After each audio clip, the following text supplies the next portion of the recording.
covering food. Second volume covered fire and food. Very close and dear to my heart, Yes. food. Yeah, we haven't missed many meals. You don't get a body like this without some So we're going to talk about food. We're going to go everything from catching to cooking to preserving. Yeah. If it involves food, we're gonna talk about it. So we're gonna start at home, because that's 90% of us in a survival situation is going to start at home. And we spend most of our lives at home. So Chris, go ahead. Talk about. Well, you know me. I've got a freeze dry machine, so I like to freeze dry stuff. What model do you have? I have the Harvest Right freeze dryer, not the huge one, just not the industrial, not the industrial size one, just the regular one. And it's surprising the amount of food you can do in it. You can do a lot. And I would say about $1,500. Yeah. By the time you're done, yeah. And that process, there's a lot to it, but it's kind of easy. But there's things to keep in mind. There's some maintenance involved with the pump and things like that, the vacuum pump that you got to do. But it's a really great way to store stuff. If you have leftovers, instead of putting that stuff in the freezer, put it on the freeze dryer. Right. Freeze dry that. How often do you do that? Well, mine's been down since I blew a seal out of my vacuum pump. But we run ours, once or twice a week. Okay. All the time. I keep Mylar bags. You have for years. Yeah, I've had about a year now, I guess I've been doing it. And so we have a huge stockpile in my building where I store everything. I have milk crates, and with all the bags and milk crates, and these things are stacked up. That way they're just easy to grab and go. And I kind of separate out veggies and, like dairy and meats and, leftovers, like, all right, this is beef stew, or that's this, this is chili mac and whatever. So if I just need a quick grab and go meal, all right, here's some chili mac, we'll do this today. Nice. So, and those are cool because, like we buy all this stuff, like I buy these two, this is what's in my bug out bag. But by doing like my own chili mac and stuff at home, I can make these for a fraction of the price. Yeah. And I know I'm going to like it because we made it and I already eat it. It's what I eat. And I'm a big proponent of store what you eat what you store. Yeah. And I'm going to say, I still have a price tag on this, even though it's a couple of years old, because that store has been out of business for a couple of years. $7, $8, $9 for a meal. Yeah, a meal. A meal. Now I can make like a pot of chili mac. I can make for $8 or $9. Right. And I can put up 10 pounds of that stuff. Yeah. So I will say this, guys. $1,500, a lot of money. A lot of money. A lot of money. And time too. There's time involved. You gotta consider that. A lot of money. But when you start doing like what Chris says, making larger pots, larger portions, saving leftovers, things like that, that adds up. This $6, $7, $8 at a time equals $1,500. Well, and look at like a can of, like a number 10 can of Thrive or Mountain House, just say beef chunks. That's going to be like $40 to $50 depending on where you find it. Yeah, if not more. That's a lot of money. Yeah. And I can go buy, I'll buy 10 pounds of ground beef, and I bring it home, and I put it on the freeze dryer, and I freeze dry all of it. I break it up, Mylar bags, for like $2 a pound. Yeah, for $2 a pound. Yeah. And I freeze dry it raw. I also cook some too, but I freeze dry it raw. That way later, if I want to make, when I reconstitute it, if I want to make hamburgers, I can. If I want to make meatloaf, I can. If I want to add it to spaghetti or pasta or whatever, it's real versatile. And you can mix that when you have these machines and you're doing this stuff. You can mix it into your daily routines. Like, oh, we need ground beef, and I don't feel like running to the store. Oh, hang on, I'll go get some. And we break it out and use it. We freeze dry cheese. Like shredded cheese, yogurt. We put a lot of stuff away. And we're getting into canning. I've never done much canning, but I just recently bought a new pressure canner so that the next year's summer garden, we want to can a lot of that stuff. As we did a bunch of freeze drying this year, zucchini, squashes, and things like that. But I want to can some stuff next year, so getting in that more. And I will say, guys, make sure that you read the Insider. Everything that we're going to talk about, every topic we're going to talk about, freeze drying, canning, preserving, smoking. Yeah. We have like thousands upon thousands of word articles on it, breaking down exactly what we use, how we do it, the process of canning, smoking, so make sure you read the Insider. We're just giving you our take on what we like, what we use, and some of the processes we use as well. And we want to hear back from you guys. What do you do? I've got some ladies that I talk with all the time, and I'm not just saying this is a ladies thing, but there's some women out there that are canning masters, man. I mean, and I love talking to them because it harkens back to a different era to me too, a time and a skill set that we're losing as a nation. My grandmother is a preserve and jelly nut. And my grandmother that's canning to a T to the most part, And when you do this stuff yourself, when you make it at home, you know what's in it. You're not dealing with all the chemicals and preservatives and all the garbage. We wonder why we're getting all unhealthy and there's so much disease and stuff. Well, you read the ingredients of anything, like strawberry preserves, which I love strawberry preserves. Well, there should be like 2 ingredients, well 3: strawberries, water, and sugar. That's what should be in there, not 14 ingredients. You know, so when you're making this, you can control what your family's eating, and you know how it's been handled too. That's another big thing. Yeah. So you know, so you freeze dry. Freeze dry. Working on canning. Working on canning. We freeze. I also smoke stuff too. I like to dry meat. That's another thing. It's a skill I think a lot of people are scared of these days. You know, all the rules of, oh, well, if you leave that on the counter for more than an hour, you need to throw it away. It's contaminated now. I make biltong, the traditional African method of drying meat, in my kitchen. Strips of beef, about that thick too, not as thin as like they do with jerky. I make it thick. Like a 1-inch cube almost lengthwise. Almost, yeah. And I treat it with a little vinegar overnight in the fridge. In the morning, I take it, I sprinkle my rock salt on it and my coarse ground pepper and a little bit of cumin, and I hang it. That's it. That's all I do. Hang it on a rack up near my ceiling, and it'll stay there for 2-3 weeks. And it is like the best air freshener. Oh yeah, my wife ever, loves it. ever, The first time I did it, the look on her face was priceless. I've used air filter vents with a fan, a box fan, and opened the kitchen window so that it could suck the warmer air in. Right. My wife wasn't too happy about that. I bet she wasn't. I thought it smelled great. The dog thought it smelled he was like, fantastic in the house. What's going on in here? Exactly. But my wife wasn't so happy for some reason. I don't know why. So, but that's the oldest method of preserving meat. Yeah. I mean, and people still do it all over the world. Air drying it. Here in this country, we freak out. It's not been refrigerated and it's going to kill me. No, it's not. I mean, expose the air, let it dry. It'll dry out just fine. It'll be perfectly safe, and it will last years. I talked to an African guide, a safari guide, that pulled out a hunting jacket that he hadn't worn like 5 years, and he found biltong in the pocket of it. And I'm like, well, how was it? He goes, it was drier than I liked, but it was good. I mean, he ate it. So, I mean, you know, at home, you know, we want to make sure that, number one, my philosophy is you should be able to live a month out of your pantry. Absolutely. In your refrigerator. I know the refrigerator, let's just say power goes out, I know the refrigerator is going to go soon. But you should be able to live a month out of your pantry. And this is the daily stuff that you eat as a family every day. Yeah. And grocery store, BOGO. Oh, BOGO, I used BOGO to build my pantry. Well, that's like buy a box of cereal, BOGO, put that box of cereal away and act like you never really got it. When we talk about copy canning, the BOGO thing's the greatest way in the world to do that. Instead of getting 1 of something, get 2 of something. And the BOGOs, you're getting 1 or 2 for the price of 1 anyway. Yeah. And that's how you start building your pantry. Yeah. If you're going to go, if you need cream of mushroom soup, don't buy 1, buy 2 or 3, and have the one you need, put a couple away. Yeah. And then the next time you need cream of mushroom soup, buy another 1 or 2, take one of the ones you bought last time, use it, put those back. Yeah. And that way you're rotating your stock and you're building your stock. And you're doing it slowly over time. And I will say, this is how I run my pantry. I don't have a ginormous like walk-in closet pantry. It's small. But if we consume it all the time, peanut butter, honey, cereal, pasta, sauce, ketchup, barbecue sauce, I mean, you know what your list is. Look at the expiration date on it.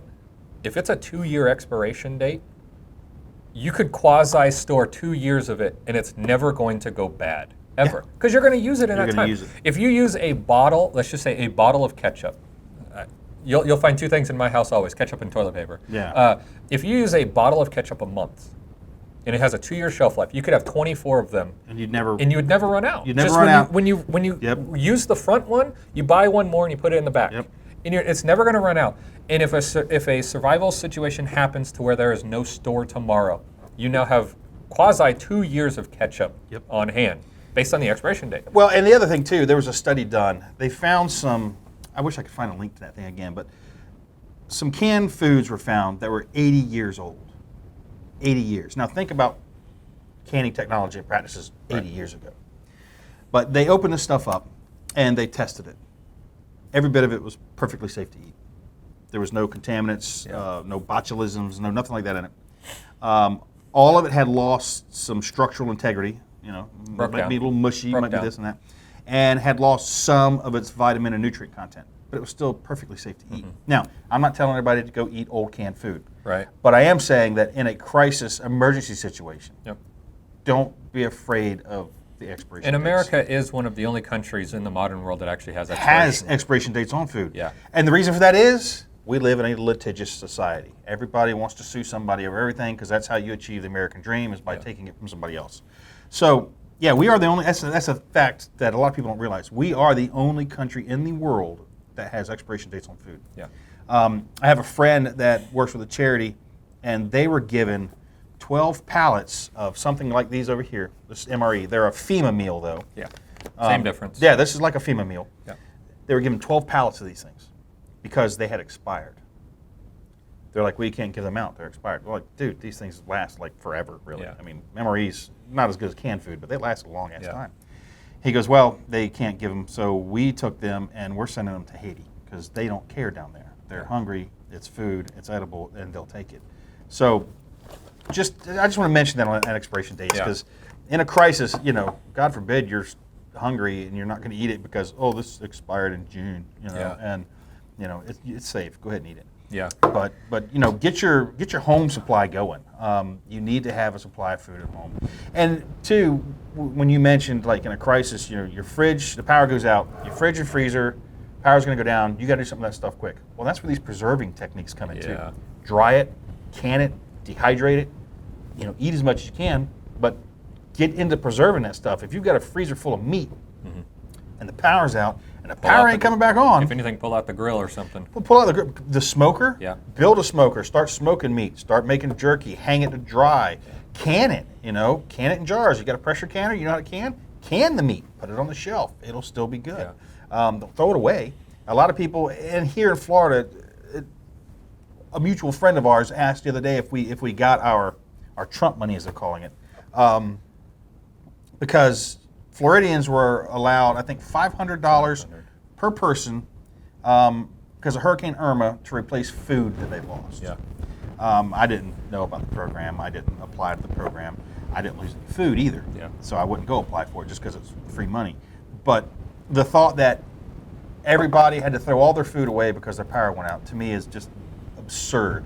And then they want to stand around and somebody needs to help me, I'm hungry. Well, you had all this food if you would have just taken a little responsibility, learned a few skills ahead of time, which is why you guys are here. Yes. You would have been able to deal with that, and you wouldn't have had to throw all your food away. And I will say, because we had Hurricane Irma here a couple months ago, the good thing about hurricanes is you can see them coming from. They're not a surprise. No, they're not a surprise.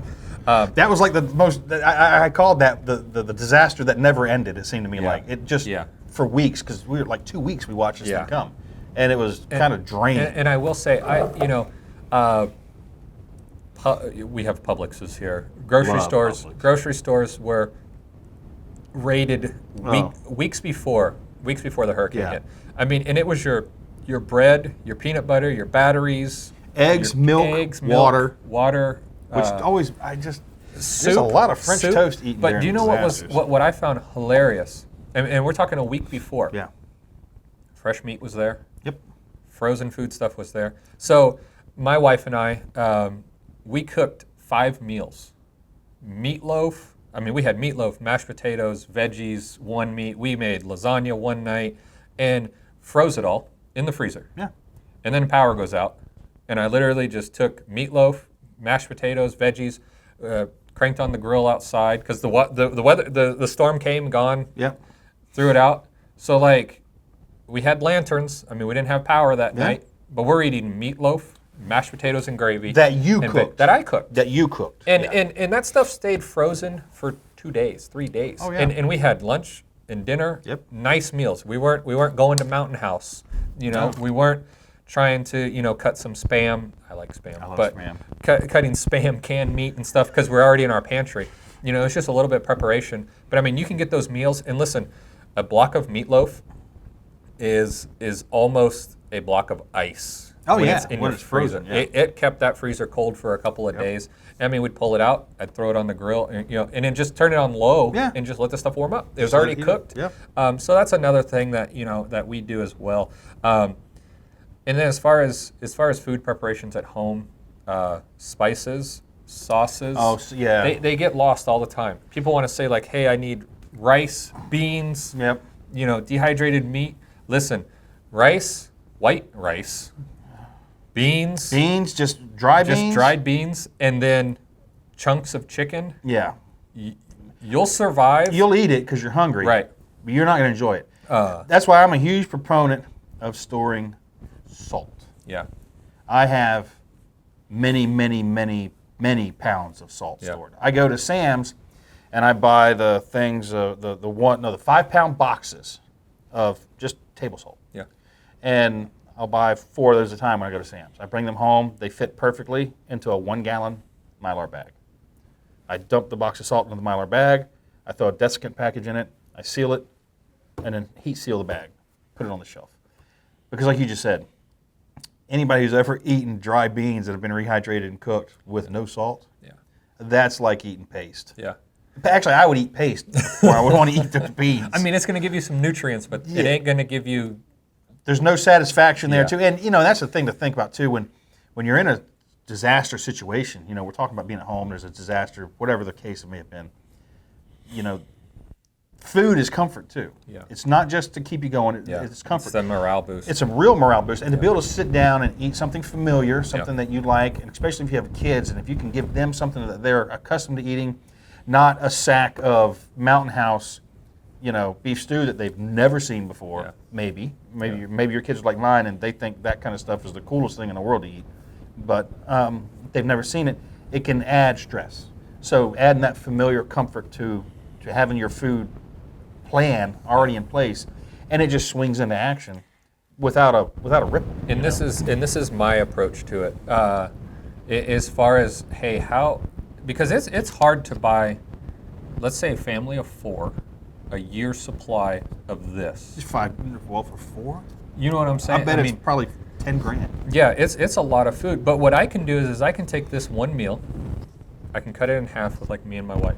Cut it in half. She gets half of it, I get half of it. And then you can add some rice and beans to it, or some dehydrated vegetables.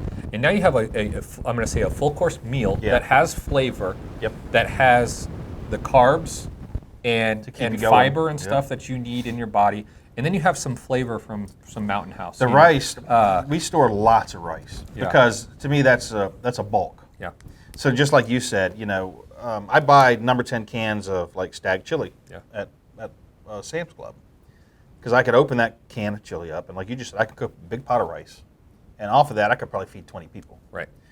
Bowl of rice, big scoop of chili, you're off and eat. And I believe too in a true, without rule of law, whatever you want to call it, situation, you're probably going to end up feeding more than just your family. I mean, listen, if it comes to it and it's their mouths or mine, I don't know what you do at that point, But I feel like if you're watching this video, you're the percentage of people that are going to have to take care of somebody else, period. Well, and you have neighbors, friends, family that you love. Yeah. That the doors probably will be open. And so you think, hey, I have a year's supply for my family, and then another family comes into your house and now you have 6 months. Yeah. And two, it's a way to build goodwill. It can also be a security risk. You don't want your house to be viewed as the food bank. Yep. But at the same time, it'll build goodwill, and it will allow you to establish a team of people that you can rely on, because no one can go it alone in a real, true, like you're saying, end of the world style scenario. So plan ahead, and it doesn't take a lot. Like I said, we go to Sam's Club once a month. And when we're there, I buy like another can of that chili. It goes on the shelf, and I watch it. When that stuff expires, you know what I'm going to do with it? I'm going to crank the top off that number 10 can. I'm going to pour it onto the trays in my freeze dryer, and I'm going to freeze dry it. Yeah. And it's going to go right back into my storage. And if here's what I think the biggest downfall to most people's food preparation is. They're not actually planning on what they're going to do with it, and then they open their pantry and they're like, crap. Throw that away, throw that away, throw that away, throw that away. Because they weren't using it. They weren't buying what they eat and using it. They didn't really plan out what they were going to do with their food. So you just, hey, I went and bought 50 cans of whatever. Or I bought one of the year supplies from one of the freeze dry manufacturers. Let's just say I bought that and I put it away. We're set. You never really went in there and looked at it. You stacked all those cans on the shelf, and you never really looked at it and thought about it. And I will say, though, that's a good point. Watch. Listen, I'll throw all of them in there. Mountain House, Wise, Thrive, Valley Food Storage, Augustin Farms. Yeah, Augustin Farm, Patriot Pantry. Yeah. They all have year. Yeah, they're not. They're not. You start looking at it, and it's like 480 servings. 50 of those 400 servings are pudding. Well, 48 of them are oatmeal cereal. And then it's like, wow, there's like 18 meal courses in here. Or the ones that crack me up too, and I'm not knocking it, but it's something people need to consider. Like, I'm trying to think of who does it. I know Thrive does it. I think Augustin Farms does it too. And some of their year supplies, as you look, and there's 5 buckets of wheat berries. Yeah. What the hell are you going to do with wheat berries? Now, yeah, you can grind it and make bread. Do you have a grinder? Did you store yeast? Did you put some sugar back? Do you have the stuff to make bread? Do you have a way to bake that bread in your grid down, whatever scenario? Because just wheat berries soaked in water and heated up, that's about as good as eating those dry beans we talked about earlier. Yeah. Now, not saying don't have some wheat berries, obviously. I don't store wheat berries. I store flour. I don't want to fool with grinding it, and I just put flour away. It's cheap enough to buy. I put it away and store it for a few years. After a few years, I'll open it. I'll check it. If it's full of weevils or something, which has only happened to me one time, I'll just throw it out. Yeah. And I'll go buy another 50-pound bag, and I'll make another bucket. Yeah. It's no big deal. But, you got to have a plan for your food storage. Not just actually putting food in storage, but how to use that food later. And the best thing to do is to store food that your family already eats. Yep. That can't be said enough. I mean, we've got all kinds of stuff laying here. We've had canned food. We've got these Daytrex bars. Lifeboat rations. Now, these things are interesting. They'll keep you alive. I think these are the best, by the way. I think the Daytrex do taste. These are sweeter. Yeah. They're like coconutty, sweeter cookie bar. That's how I'm going to describe it. The other ones, I have some that were about the consistency of a pressed sawdust block. Yep. That's what. And you're they're hard to even eat. You're trying to choke them down. I mean, this will keep you alive. Yeah. You're going to get depressed every time you're hungry and you look at this blue bag. And if you've got a kid, convincing them that they need to eat this again, is going to be tough to do. I watched. I can't remember what channel it was. It was a YouTube channel. And the guy did a 7-day emergency lifeboat ration only. He ate that for 7 days. I watched the life get sucked out of that guy. like it was like the train wreck. You couldn't stop watching. And like every day he would do a vlog about it. Yeah. And you could just watch. I mean, I think he lost like 12 pounds in 7 days just from eating it. And I mean, he was just, you could just see him just, like, he didn't even want to eat it anymore. I'm only doing this because I have to at this point. So at home, I say have a plan. Let's just kind of get your notepads out. Yeah. Let's just kind of consolidate. Have a plan first of all of what you're going to buy, what you use, and how you're going to use it. Yes, I mean that's a great thing is to keep a notepad around and make a list. Like do it for say 2 weeks. Yeah. What do we have for breakfast? What do we have for lunch? What do we have for dinner? Run that for a week, and then sit down and look at that. You'll probably be surprised that there's a lot of common things here. We're eating a lot of this, a lot of that, and a lot of this. And then start building your plan of putting that stuff away. Yeah. So you've got your plan of what you're eating. You've got your plan of what you're going to store. You need to come up with a plan of how you're going to prepare that as well. That's very important. You need a way to cook. We're going to talk about some things here in a minute on that. But you need a way to cook, to prepare your food. Make sure you're storing water as well. Water falls in with this because you need water to cook. Most of the stuff sitting here requires additional water, so you got to have water stored. And get your plan going and get it in place. And it doesn't have to be all at once. You don't need to run out to Mountain House or Thrive and buy a year's supply of food. You can do this slowly. And I would say on that, don't just get one brand. No, mix it up. Absolutely, mix it up. Because everybody has chili mac, but everybody kind of has a different take on it. And they have different flavors. Mix it up because. Well, there's a thing known as menu fatigue. Yeah. And that's where we're talking about this guy here. He was seriously suffering from menu fatigue. And we mentioned this a lot, that in a crisis situation, you're already under stress. Emotional stress, you can be under physical stress, there's a lot of things going on. And two, when you change your diet in a situation like that, it's going to have profound effects on your body. Yeah. A lot of time spent on the stool, if you know what I'm saying. It can really impact you that way, and that's not a good thing if you need to be pulling security or prepping firewood or doing attending to getting water, Yeah. you know, or whatever you need to be doing. Having everybody in the house sick with the trots is not going to, you know, improve your situation. Mm-hmm. So that's why it goes back to, again, eat that stuff you store, you know, and sample the stuff. If you're going to store any of these brands, try them. You know, we're going camping next weekend. There's a Mountain House going with us. A couple of our dinners and whatnot are going to be Mountain House. Mm-hmm. But I'm also taking good stuff. You know, I like to make biscuits on the fire in my Dutch oven. I like to make sausage gravy. I like to cook my eggs over the fire. I like to do all that stuff. But I'm taking a big camp stove as well, and my hot water heater, and my shower tent, and all my goodness. Gosh. We're glamping. You're glamping. Hey, we're sleeping in a tent.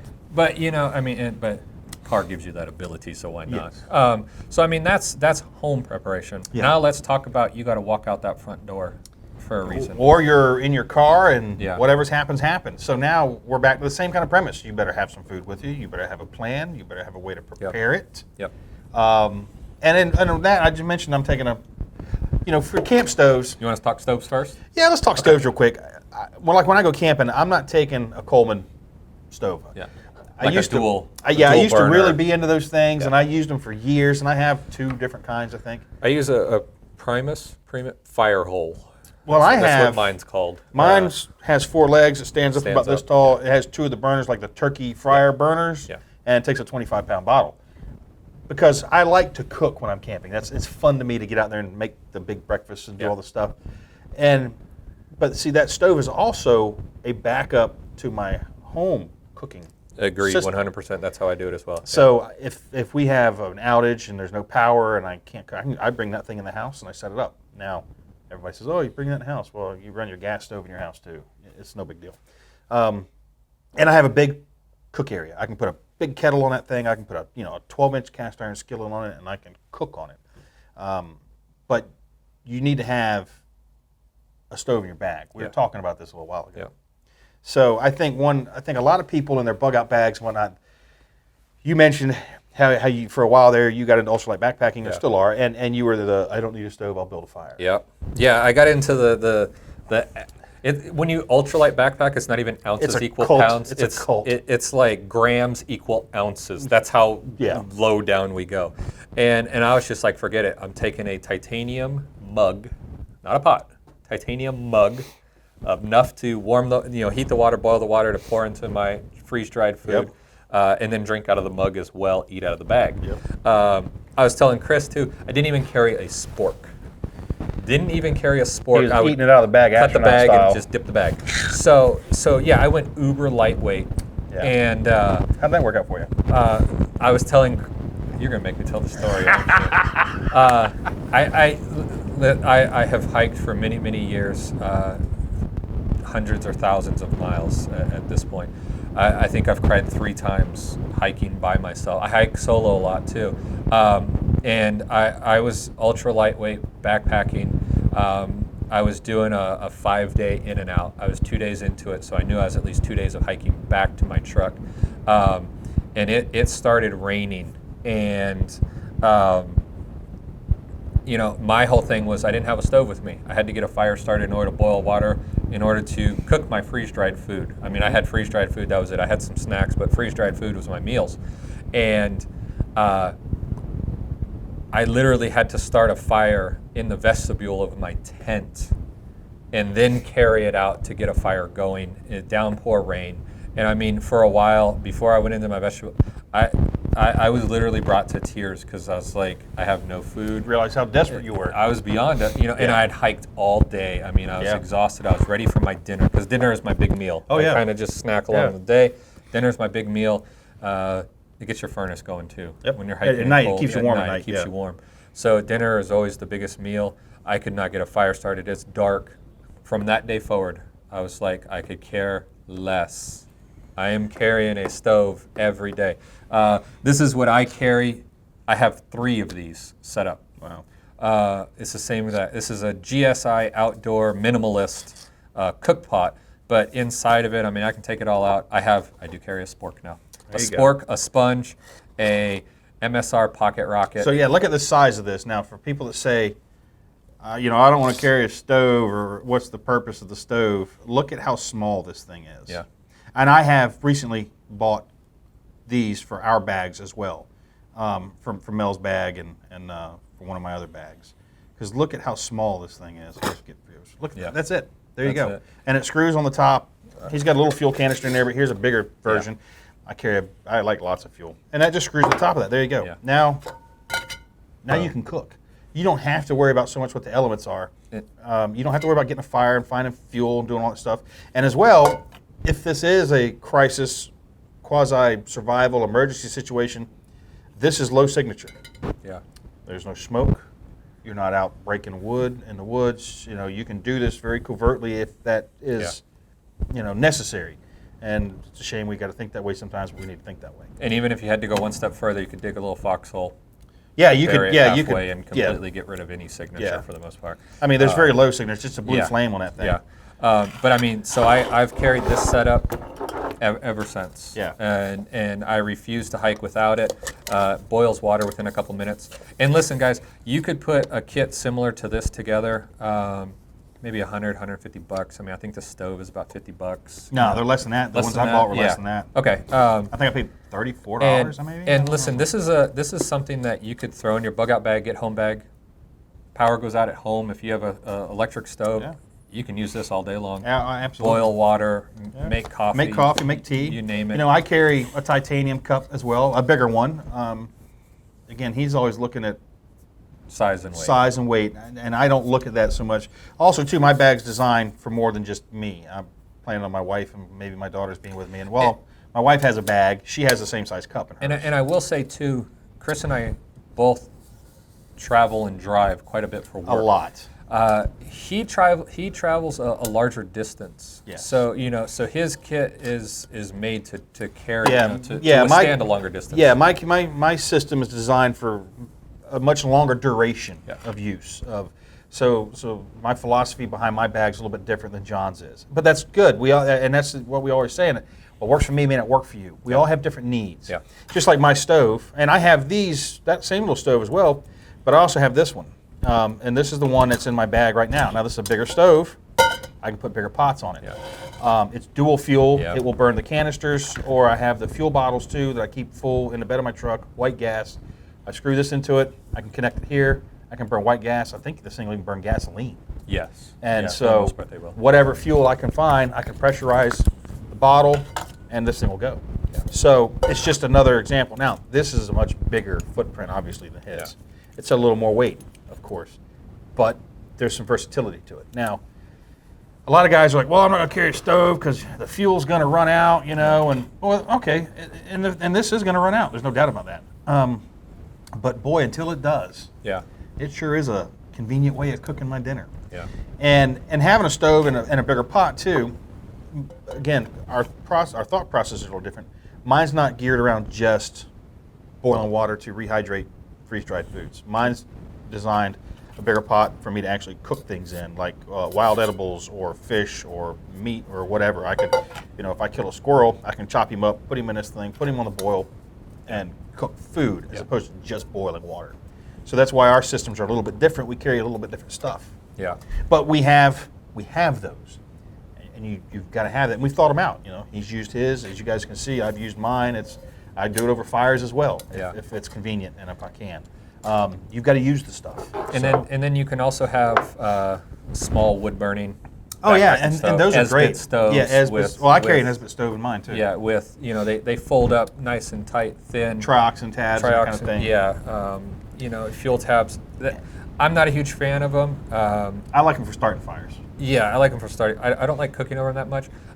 They create a ton of black soot that gets all over your pots, everything. And John doesn't like to get dirty. No, in the woods. In the woods, yeah. No. I stay clean. Okay. They create a lot of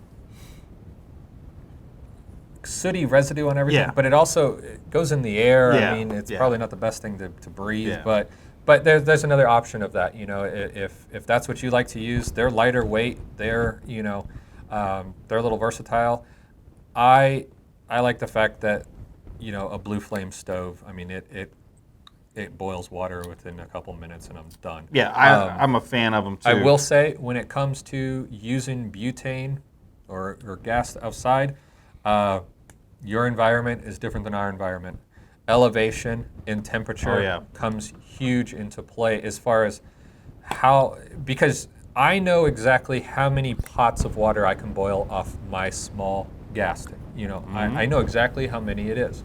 I know how many ounces of water I can boil. This is all stuff that literally I took a Sharpie every time I would hike, and it was like 8 ounces of water, 8 ounces of water, 12 ounces of water. Really? And I'd mark it on the can that way so that you had when a I got reference. back, I would know it's about half empty, and I did 36 or whatever ounces of boiled water as the temperature.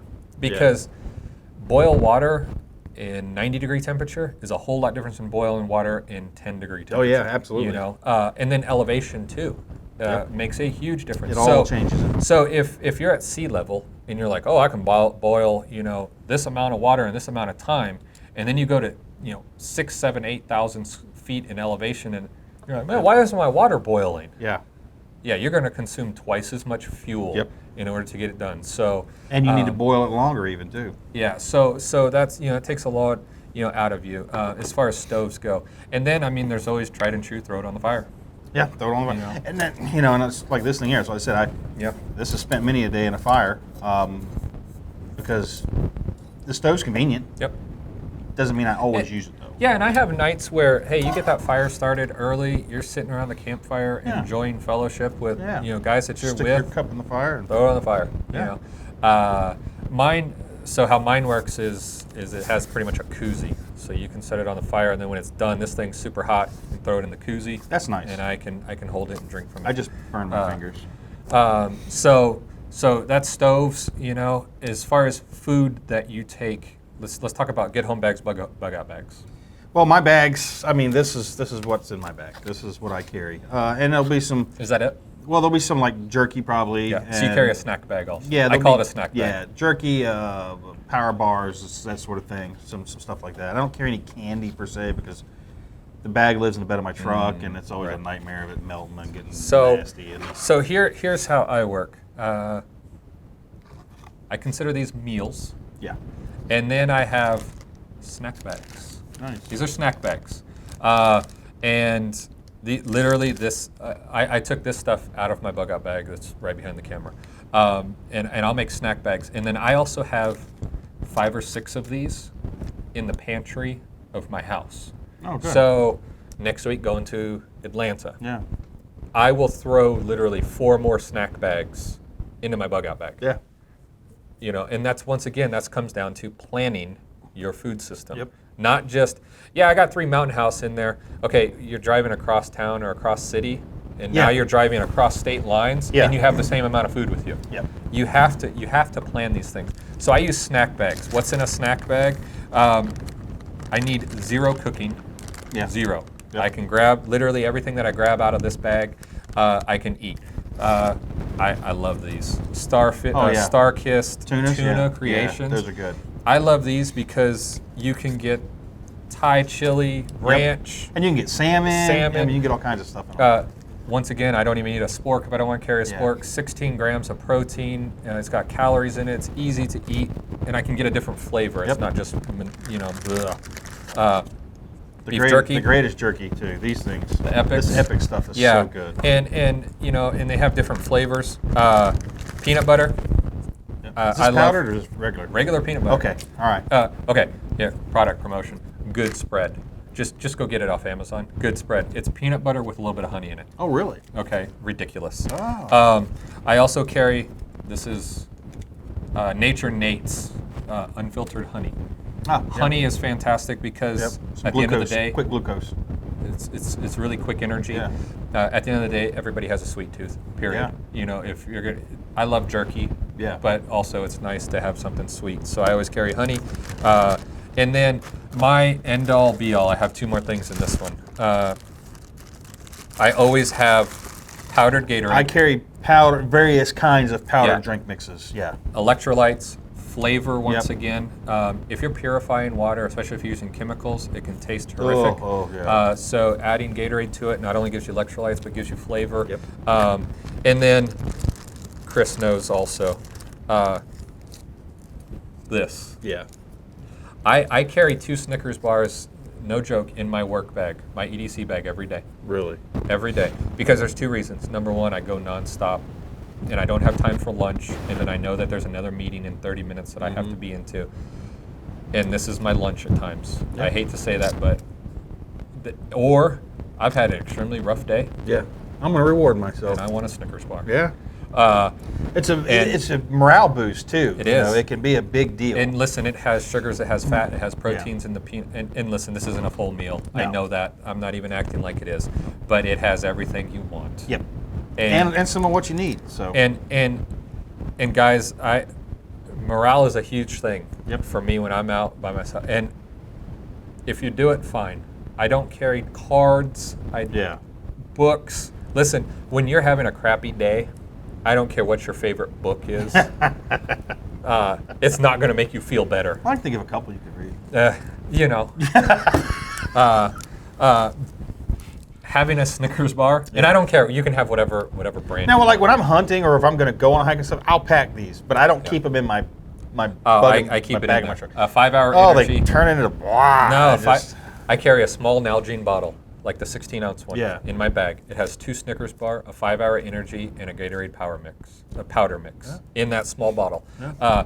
But guys, jerky, chocolate bars, they don't Yeah. melt. This I've is- never had mine melt. I like this idea. Peanut butter, This is cool, convenient, yeah. single serve sizes. Squeeze it in your mouth. Because like in our home stuff we were talking about earlier, we have put away a lot of powdered peanut butter just because it stores so long. And it may not be as good as the Jif or Peter Pan or Right. whatever your preferred brand is, but it is peanut butter. Yep.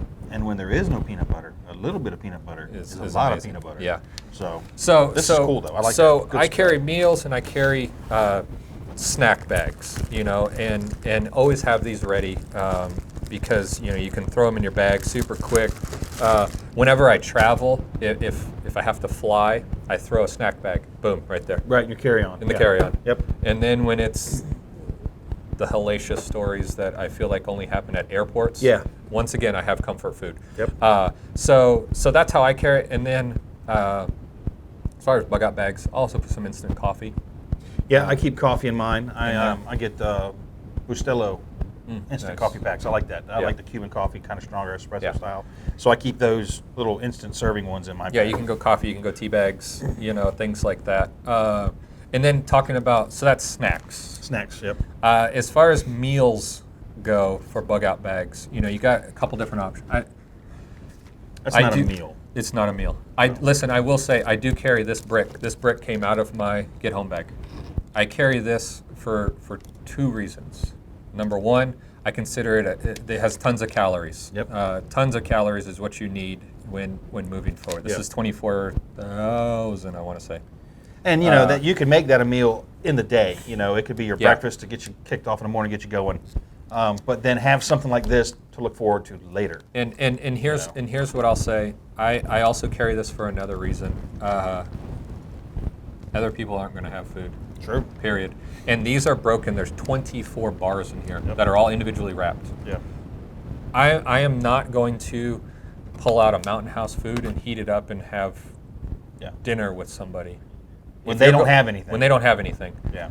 If they were to come to me and say, "Do you have any Something food?" to eat. I'm hungry. I can hand them a small cookie bar, a Yeah. small Daytrix. Here, I'm gonna have one of these. You can Here, get one too. This is all I got. Here. And send them on their way. You gave them something that will get them down the road, hopefully, so that they can get help. That's why I carry this. Yeah, that's a good idea. You can agree or disagree. It's fine. I have come to the point where I believe that good karma will come back to me, Yeah. period. And so, you know, I use these because I'm not going to break a Snickers bar in half and say, here. I mean, I would Yeah. if I had to, Yeah. but these are individually wrapped. I can hand it. Right. So you know, that's why I carry this. I carry 1 or 2 meals depending on how far I'm going. Yeah, I mean, in my bag, I have many. Yeah. So and then let's talk about meals. We have 2 options: freeze dried, Freeze-dried MREs. MREs. Yeah. I mean, I guess you can put canned food. But who wants to tote that around? Yeah. So let's talk compare and contrast. Pros and cons. Lightweight. Lightweight. Heavy. Heavy. Now, listen. These come from my house, so I haven't broken it down. You can break it down. You can shed some weight, but at the end of the day, a little bit, not much. At the end of the day, this is going to weigh a whole lot more than this. Yeah, 3 times. You know. I mean, these things are nice. Like my kids love these things. Yeah. You know, it's like a little Christmas morning every time you hand them an MRE. And they're good for that in a morale boost too. In that, you know, like this one's got Skittles. It looks like. Yep. Sometimes they have M&Ms or some kind of faux M&M sort of thing, and It gives you a little bit of a variety. yeah, it gives you a little variety. You know, and you don't have to cook them. You can eat them on the move. So they have their benefits, and there's a lot of calories packed in these. And I'll say the other benefit of this: if I want to eat this, I pretty much need a way to boil water. I need water. Yes. First of all, I need water because this has no water in it. Yes. So I need water in order to hydrate it. I need a way to heat that water up. Yep. Because that also helps rehydrate it as well. So now I need a way to start a fire or a stove and water. And time and place to do those 2 things as well. Where an MRE is everything included. Yep. I mean, it's got a warmer in it. Yep. It's got its own liquid in it. Which will or will not work. Great. A little warmer. But the food is hydrated. Yeah. It can be eaten cold or lukewarm. So everything that I need for a meal is in that Ziploc bag right there. Where this is just it's just a meal. That's it. You know, I need a stove. I need a way to rehydrate it. So there are positives. Now, as far as shelf life, much longer shelf life. Much longer shelf life. Much longer shelf life. These will deal better, obviously, in a car kit where these you need to rotate them out. I would say annually at the minimum. Yeah. Depending on the climate you live in. And once again, you don't want to freeze these either. Right. In your car in cold climates, Yep. these things freezing is bad juju. Yeah. Something to consider as well. Yeah. So winter months like we're in, MRE is not the best thing. I will say, listen, it's not a 5-star restaurant. No. Which one is this? Cheese tortellini? Cheese tortellini. Yeah. It's not a 5-star restaurant. No. It's edible. I will have these as a lunch from time to time. Yeah. Because once again, I am rotating. Yep. I am not letting these things just expire and Throwing chucking them them out. out the way. I'll be like, okay, fine. It's a little bit past its expiration date. All right, it's lunch. Yeah, go ahead I'll break and eat it it. open. Yep. I'll have the stale cracker or whatever. I'll eat the cheese tortellini, and it's done. Yeah. So it doesn't go to waste. I paid for it. Yep. But it replaced a meal that I was going to go to a restaurant or fast food or something. Food or some garbage. So it doesn't get wasted. Yeah. Neither of these do. None of mine ever get wasted because when I start getting a little old, I just give them a little bit and she tears it and that's one of the things where there are preps that are going to cost you money that you're really never going to see for the most. Correct. There are things like that. Yep. Food is not one of those. Every dime you spend. You're not going to lose money on it. And here's what I'll say: if you buy stuff that lasts 10 years, based on inflation, you will actually save money. Yes.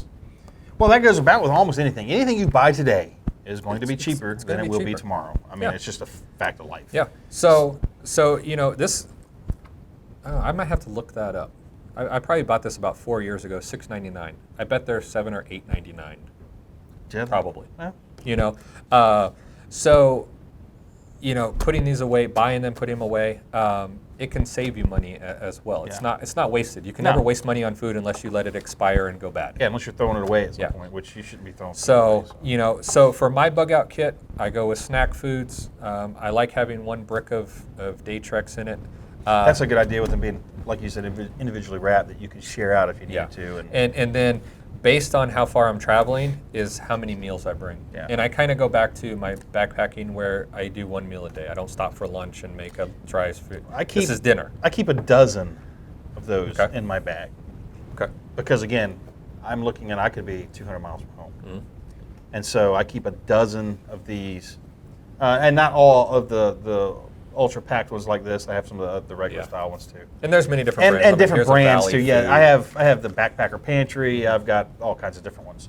But I keep a dozen in my bag just because, like you said, I look at it as if I have to, it's 1 a day. And I can forage stuff too. I'm kind of handy that way. So that gives me 12 meals. That's 12 days if I have to push it that way. So it's just different philosophy. But I'm going to add some of these. I had some of these before, and I got rid of them because after a while, especially if they're kept in the heat and stuff, they get real crumbly. Yep. But I didn't have this brand. I forget the one I had. So there's a yellow bag. And I mean, so that's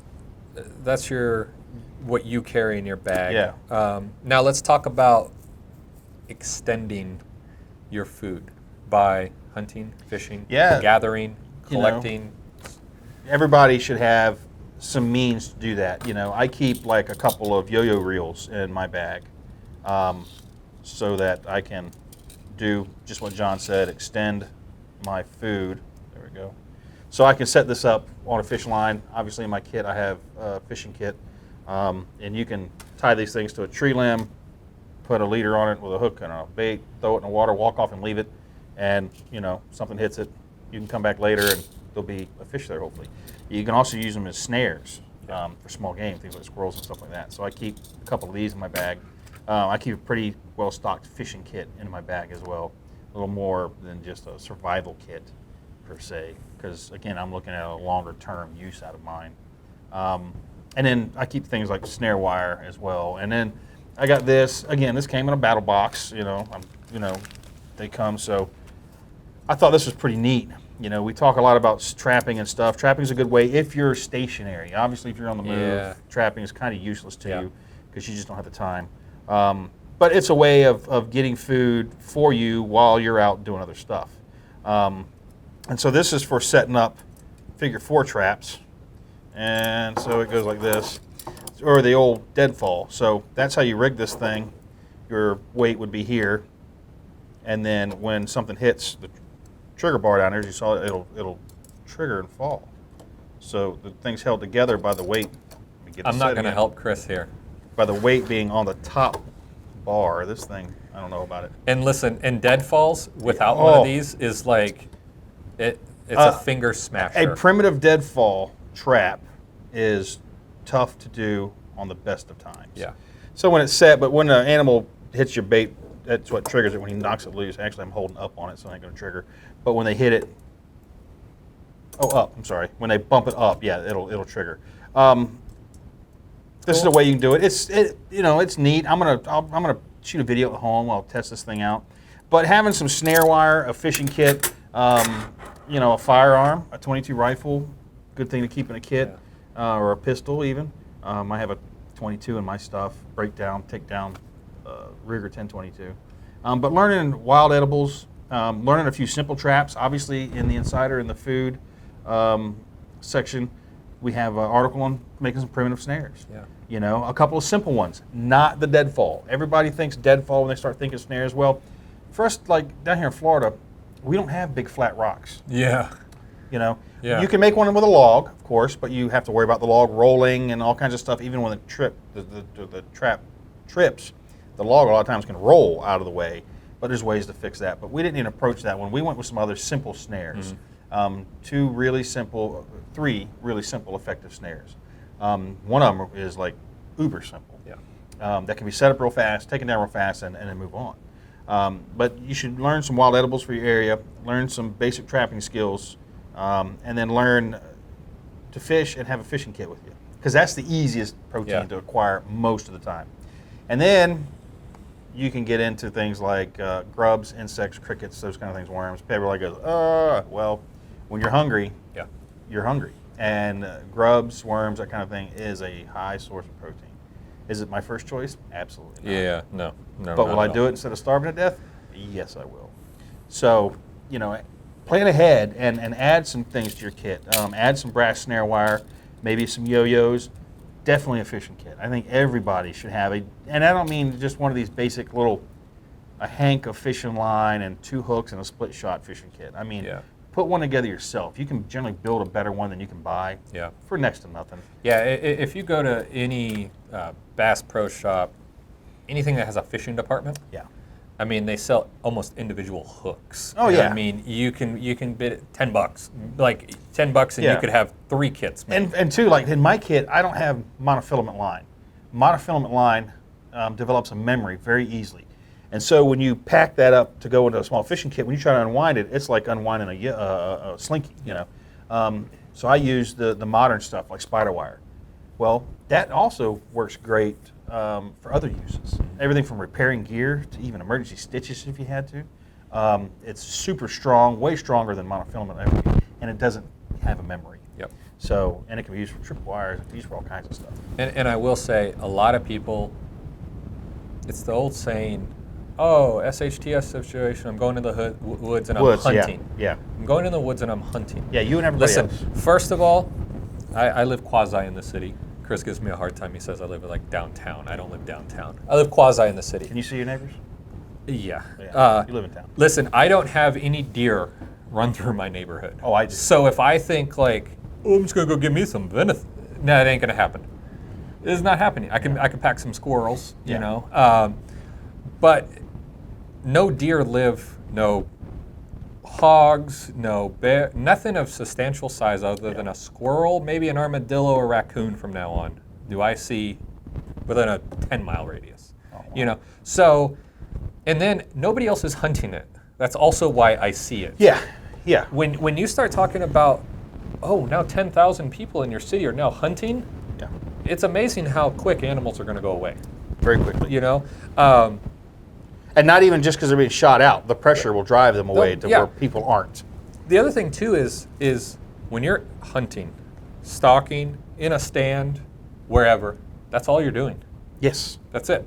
Yes. I am not collecting firewood. I'm not cooking. I'm not purifying water. Yeah. I'm not doing anything. I'm not working on my shelter. I'm not doing nothing. I have my firearm, whatever I'm using at that time, and that's what I'm doing at that point. You know, I'm not doing anything else. I could be doing some recon work. You know, I might be able to do, you know, a little bit of recon work, surveillance work, but I am hunting.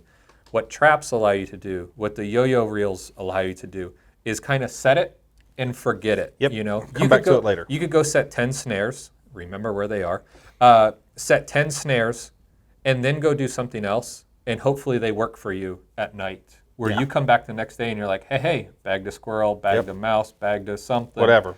While I was doing something else. So, you know, the traps, they allow you that flexibility to multitask. I was just going to say, you're multitasking then. A guy sent me a thing last night. He found a commercially packaged trot line that he added to his kit. I thought that was a really good idea. Another thing, you can throw that out in the lake, the creek, and the now river, you got multiple hooks. and you got more than just one hook on a yo-yo reel working for you. So again, thinking of that, how to you're compounding your efforts through no additional effort on your part, which is really important when we're talking about this stuff. Yeah. So, you know, that's traps, fishing, gathering. You know, you want to talk wild edibles? Well, that's very specific to your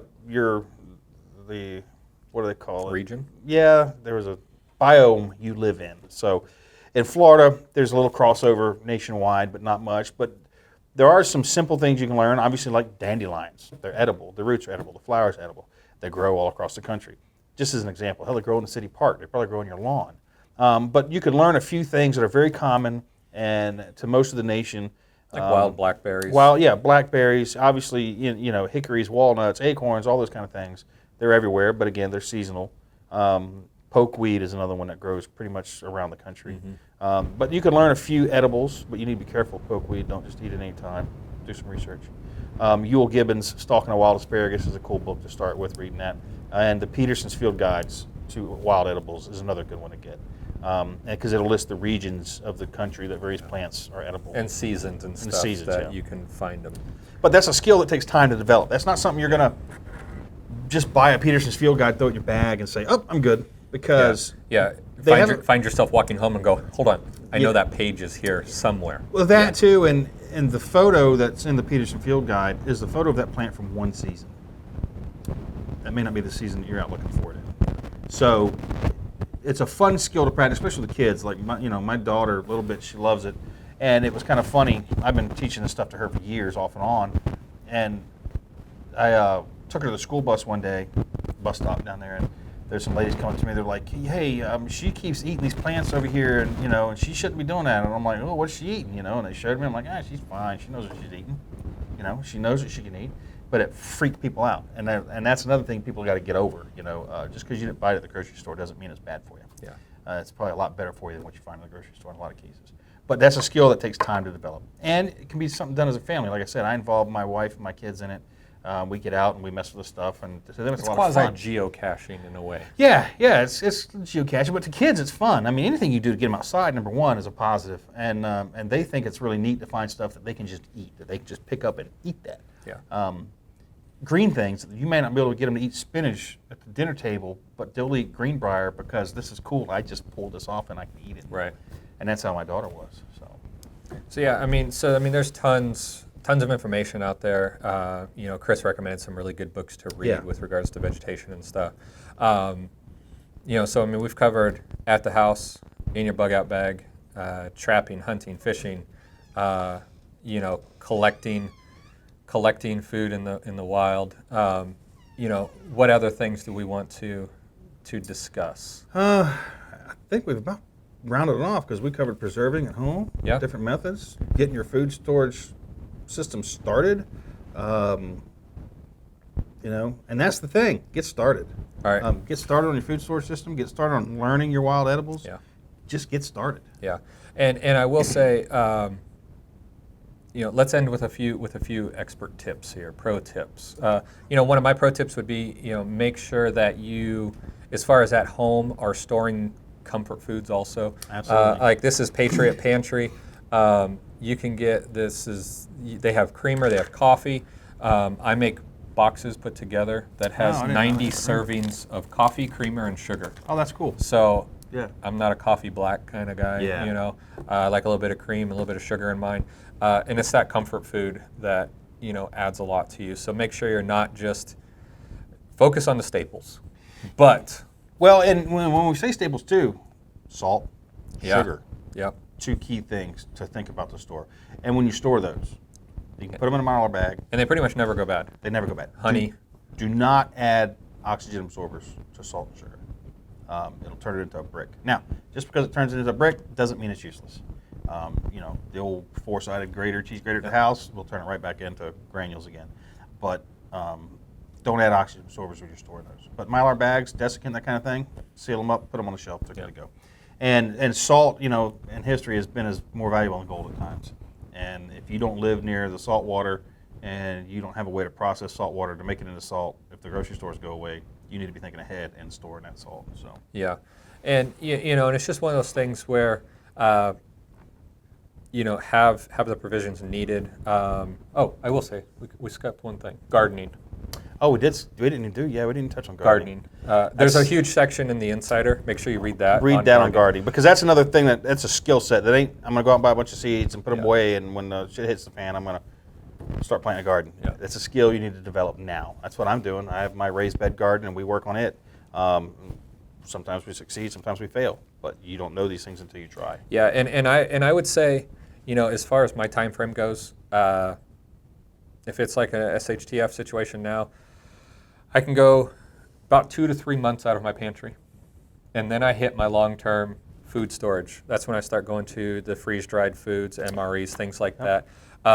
And then, that should last you, I would say, at least a year. Yeah. And at that point, you need to have ways of collecting your own food. Yeah, by then you better have some renewable sources in place. Because I see a lot of people, they want to say, hey, I got a seed vault, a gardening seed vault.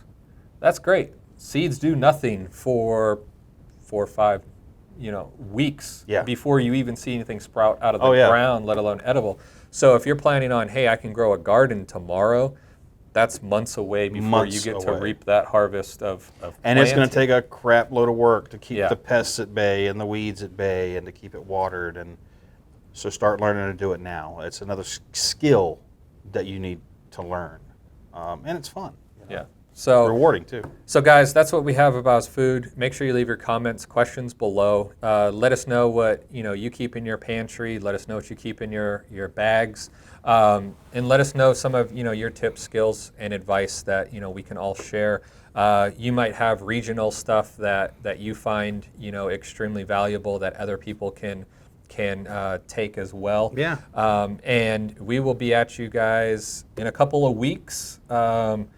Issue 3 is dropping today. Coming, yep. You know, covering winter survival. So we'll be doing our university on that in a couple of weeks. And until next time, be safe. See you guys later.